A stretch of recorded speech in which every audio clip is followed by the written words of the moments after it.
So, last year, I did a video after Sweden beats Canada in a shootout. Shootouts are stupid. I get told that I'm only saying that because I'm a salty Canadian and we lost. Okay?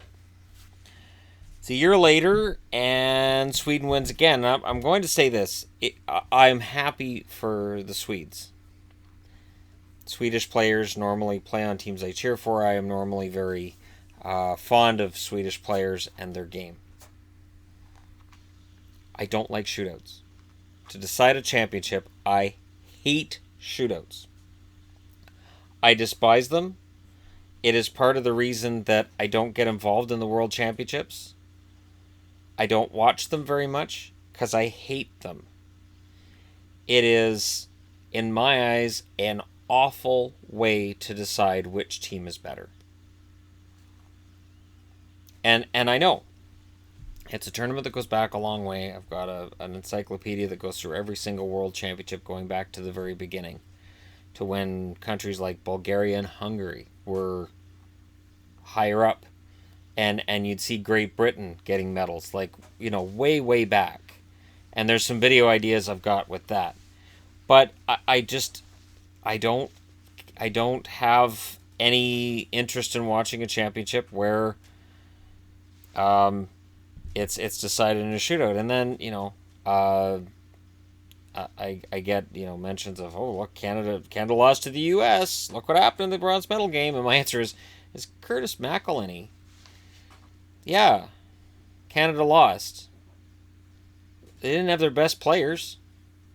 And that's the other. So that's the combined problem that the World Championships, in my eyes, has in order to draw my attention away from the Stanley Cup playoffs.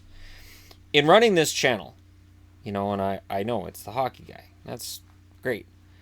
There's a limited amount of time I have. And I do as much as I can to talk about every NHL topic, past and present, and future, when I get into the draft and prospects and all that stuff.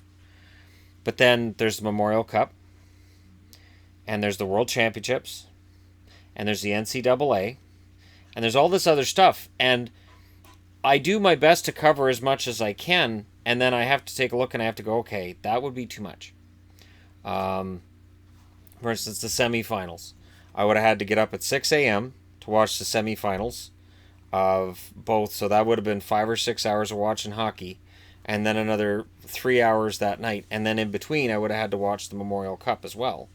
It gets to be too much, and I know that even during the regular season watching NHL hockey, that there were days where hockey would start at 10 a.m. and it would run till 10 at night, and I didn't want to watch anymore by the time you get to that 7 o'clock game.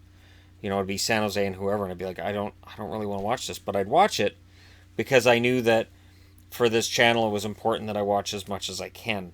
So if something happens, I've seen it. And when there's 15 games being played, it's really, really difficult. There's a fatigue that takes over, and I don't want to get into that in the playoffs where there's some really amazing things going on. And I get it. People say, well, this is a great tournament. Fine. But if Marc-Andre Fleury had been the goaltender for Team Canada, how much different could it have been? And I'm just using him as an example. There's 14 Canadian players playing for Vegas. Could any of them have busted into this Canadian roster and made it? Absolutely. Would that have completely changed the makeup of the team? Yep. And that's the issue. If the tournament was a month later and if it wasn't decided by a shootout, I'd be just as gung-ho as anybody else. And I know I have a European audience that is really excited about the tournament, and I know how much they love it, and it's their big thing because, the Stanley Cup, they don't get the coverage over there that we get here. But I can't get emotionally invested in a tournament that I know can come down to a shootout. I have that problem with the World Cup of Soccer / football, for those of you in Europe. It's always been a problem I've had. I remember the first time I watched the World Cup, and the final was decided in a shootout, and I just felt deflated. I was like, really?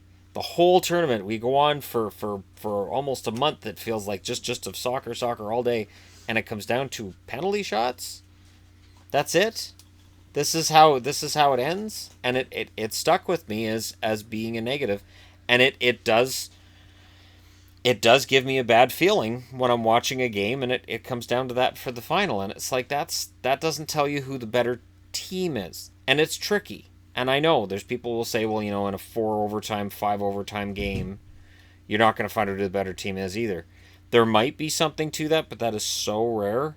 These playoffs, we haven't seen that at all. The longest we've seen it go is double overtime, and that was a damn good game. So again, I'm happy for Sweden. I'm happy for Switzerland. Switzerland gets to be the runners up. They've never had a gold medal. And all I can think is, but they lost it to Shootout, so what would have happened if they just kept playing hockey? It's a good experience for everybody that's in the game. I get it. It's good hockey. The European ice surface also makes it harder for me to watch because I'm not a huge fan of that European. And again, it's preference. It's all preference. It's not me saying that one is better than the other. Just for me watching hockey, I'm used to the North American ice surface. I'm used to the North American game. And played on European-sized ice, it is completely different. It's a different game. And again, that's what people are raised with. That will be the hockey they really enjoy. And that's awesome for them. But, for me, knowing that Canada's out in the semifinals, I only found out after. I didn't know until after the game was already over. I'm like, oh, forgot the game was on. So, would I have celebrated if Canada got bronze? Not really. I don't have a dog in that fight. I am really, I love it. Like yesterday, it's a good example. Yesterday, the Chilliwack Chiefs win the RBC Cup. So the Chilliwack Chiefs are the best junior B team in Canada. I didn't do a video about it because I didn't watch the tournament. The finals were on yesterday, and I couldn't emotionally get into it because I've been dealing with all of the NHL stuff and trying to plan out all my videos and everything. So I see that game's on, and I'm like, well, that's good. It's a shame that it's not a sellout. There were some empty seats there for a final involving the Chilliwack team in Chilliwack. Come on, Chilliwack, what are you doing? But at the same time, it's like when the RBC tournament, when I found out it was going to be in Chilliwack a few months ago, I wanted to go. I was like, that'd be great. I could go and watch a bunch of games and do reports, but all I kept thinking was, but that's during the playoffs. So I would have been spending all my time with the RBC Cup in Chilliwack and talking about that, and it would have taken away videos about playoffs, and I wouldn't have been covering this as much. And I would likely have been in Chilliwack watching games there rather than watching, and it just didn't make any sense for me. It didn't make any sense for the channel for me to do that. As much fun as that would have been, it just didn't make sense. Now, if I didn't have a channel, would I have gone to that? No, because I would have been working. I would have been at work and I wouldn't have been able to go to it then either. But if I didn't have the channel that I have now, I wouldn't be watching 12 hours of hockey a day. I'd be watching just my favorite teams. And that's how this channel started out. I would watch Boston, Dallas, and Vancouver, and then the rest of the games, rest of the teams, I just paid attention to whatever the highlight packages said or whatever other people were saying about the teams. I didn't pay attention to anything else.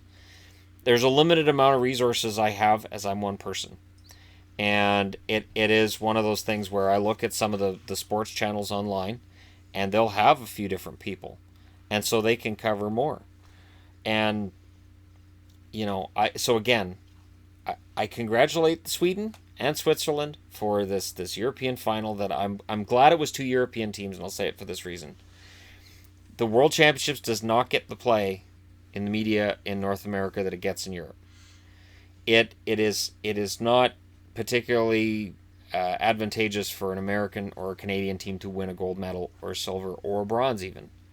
It is much better if there are European teams that are fighting it out because the European fans are the ones that are really fervently supporting it and think the tournament is great. And for them, kudos and all, but again, it's just those factors cause me to sort of view it in a different light. So I apologize for anybody that's not happy about that, but again, I forgot all about even the gold medal game until it was done, and I see an article. Oh, Sweden won. Okay, good. I don't, and Anders Nilsson, goaltender for Sweden, Canucks goaltender playing excellent in that tournament, and I really wasn't paying a whole lot of attention to it, which is sort of one of those things that happens. And I apologize, and I'm not railing on it like I did last year. There's video last year all about it, where I railed against the whole shootout thing, and I don't need to do that again. But I appreciate those who understand, and again, congratulations to Sweden and to all of the other countries who are involved. Denmark seemed to have a decent run out of it too, and that's the important thing, is that these European countries, with this tournament that should always be and hopefully stays in Europe for good, because it doesn't get the play over here. It just doesn't, and it's not going to. Unless they moved it to later in the year, and they shouldn't have to do that for the NHL. The NHL didn't do anything for the Olympics, so why should the World Championships change their format just for the NHL and their fans? All right, let me know what you guys think in the comment section below. Don't forget to hit like and subscribe if you're browsing your way through. You just happened upon this video. I'll talk to you again soon.